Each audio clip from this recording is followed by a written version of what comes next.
torbee dhukkubbii gooftaa keenya Yesuus Kiristoos kana keessa maaliif namoonni nagaa waliin gaafatan? Yuudaan dabarsee kennuudhaaf haala itti mijeessi warra Yuudootaaf jechuudha. Dhukkubbii kanatti saganni yeroo hunda jira. Maaliif saganname torbee dhukkuba kana keessa? Maaliif saganname?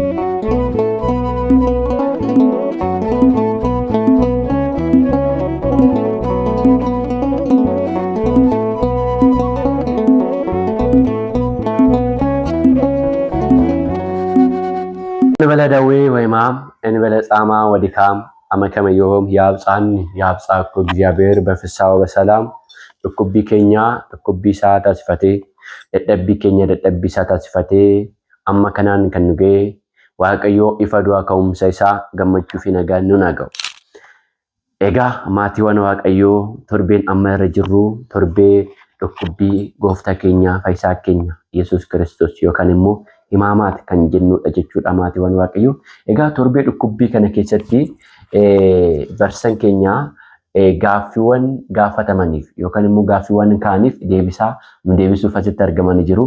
Barsa keenya baga nagaan dhuftan. Baga nagaan nu eegdanii.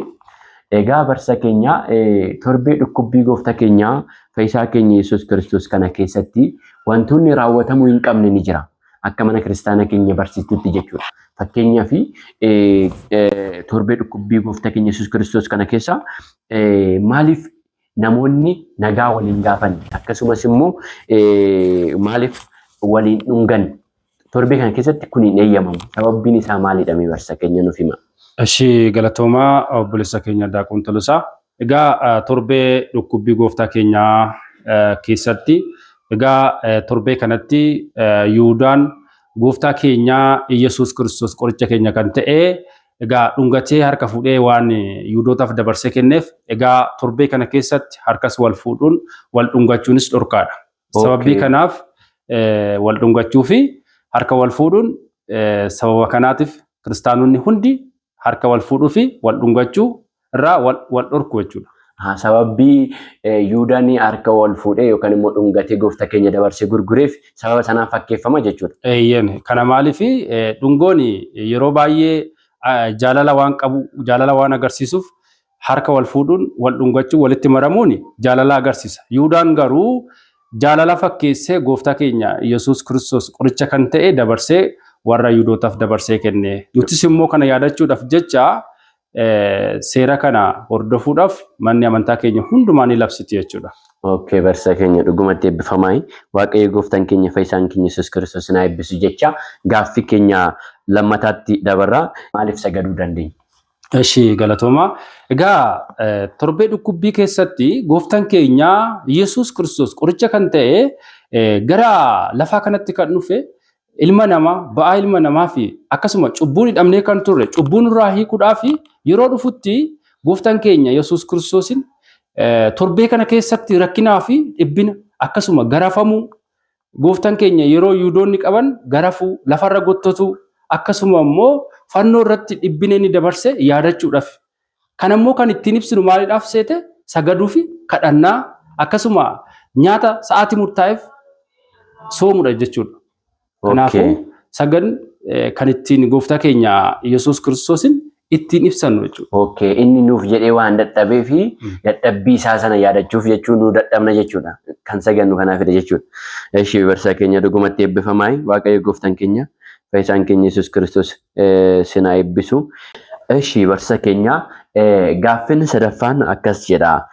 Akka mana kiristaanaa keenyatti torbee dhukkubbii yookaan immoo imaamaatii kana keessatti guyyaa guyyaan hiika mataa isaa qaba. Akka barsiifata mana kiristaanaatti.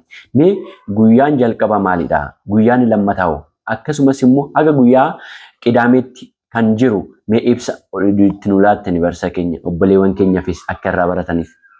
Egaa obboleessa keenya galatoomi jecha. Egaa torbee dhukkubbii gooftaa keenya Yesuus Kiristoos Hosaayinaarraa hanga du'a ka'uusaatti torbee dhukkubbii jedhamee kiristaan hundi kan itti yaadatudha. Kun immoo moggaasa mataa ofii kan danda'e qaba jechuudha. Innis torbee fakkeenyaaf guyyaan jalqaba wiixanni jechuudha.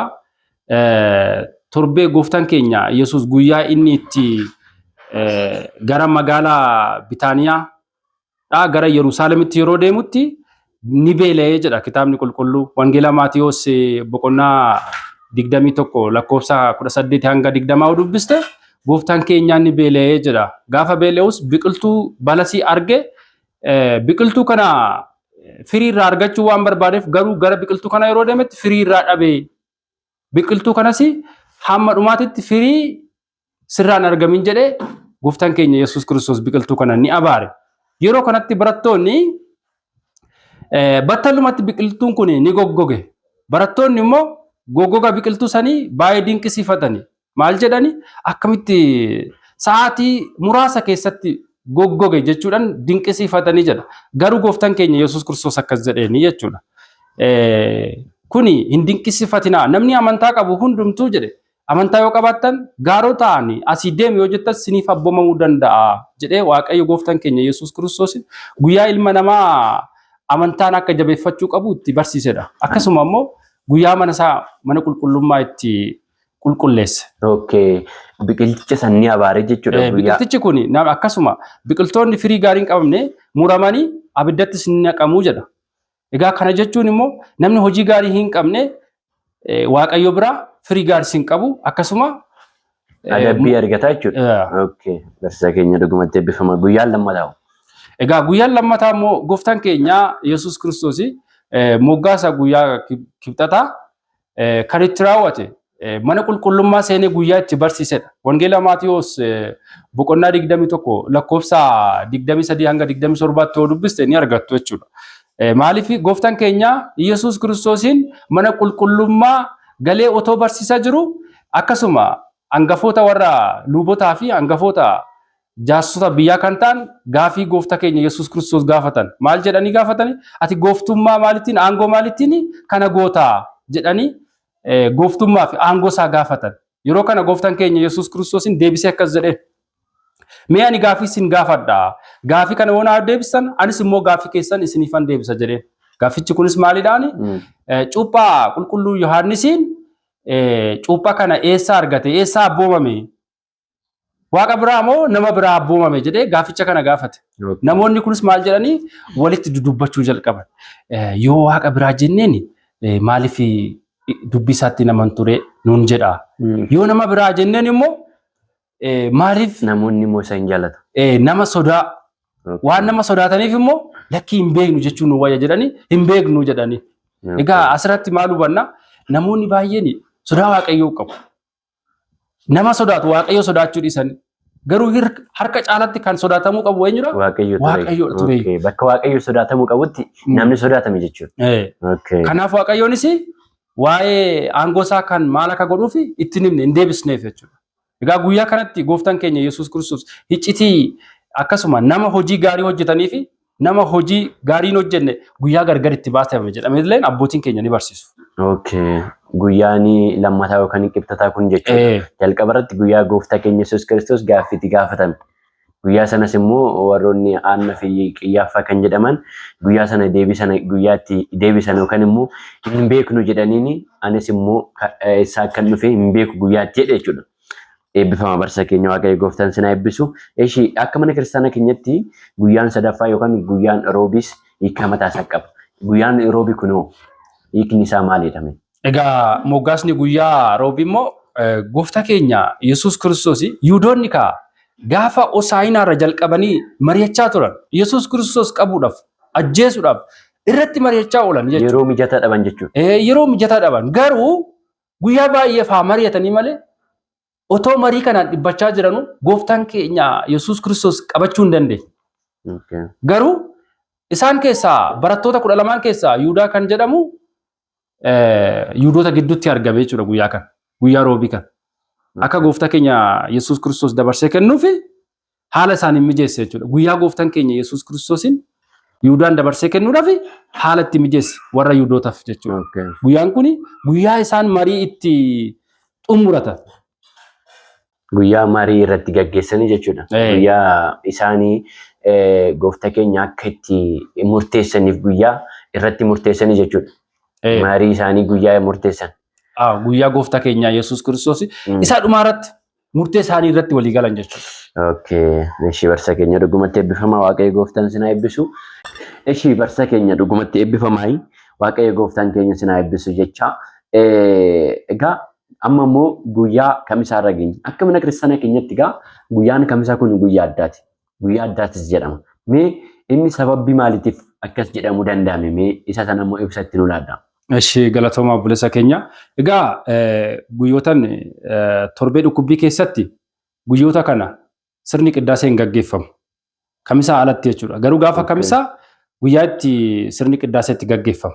Guyyaa addaati. Guyyaa icciitiis jedhamee ni beekama. Akkasuma guyyaa kadhannaatis ni jedhama. Guyyaa miila dhiqaas ni jedhama. Egaa maaliif guyyaa iccitiiti jedhamee yoo kan na gaafattu ta'e guyyaa iccitii kan jedhamuu fi gooftaan keenya Yesuus Kiristoos mana Simoonitti jechuudha. Hoodhaa nyaadhaa kun foon koodhaa. Hoodha dhugaa kun dhiiga koodha jedhee guyyaa itti qurbaana iccitii qurbaana itti nu hundeesse jechuudha. Guyyaa itti iccitii kanaaf guyyaa iccitii jedhamas jechuudha. Akkasumas foon gooftaa isaatii fi dhiiga isaa guyyaa itti nu laate jechuudha. Guyyaa kadhannaas hin jedhamee waamama. Gooftaan keenya Yesuus Kiristoosin guyyaa kanatti guyyaa kamisaa kanatti kadhannaa guyyaa dheeratti taasise jechuudha. Kanaaf guyyaa kadhannaas jedhamee ni beekama. Guyyaa miila gooftaan keenya Yesuus Kiristoos duuka boota isaa 12 guyyaa gadi of deebisee gadi of qabu nu agarsiisuuf nu barsiisuuf jecha gadi of qabee duuka boota 12 guyyaa luka isaaniitti dhiqeedha jechuudha. Eebbifama barsa keenya dhugumatti waaqayyo gooftaan sinaa eebbisu. Egaa maatiiwwan waaqayyoo guyyootni torbee dhukkubbii keessaa aga guyyaa kamisaa geenyeerra. Kutaa itti immoo guyyaa jimaataa akkasumas qidaamii fi du'aa ka'umsaa inni ilaalla jechuudha obboleewwan keenya. Kanaaf hundumti keessan warroonni hordoftan amma dhaggeeffataniin sheer godhaatii laayif godhaa obboleewwan keenya biraan nuuf gaasiniin jenna. Eebbifama barsa keenya dhugumatti waaqayyo sinaa eebbisu. Eebbifama isinis galatoomaa. Egaa waan asitti na waamtanii naaf hirtanii fi waaqayyo sinaa eebbisu eebbifama. Amiin.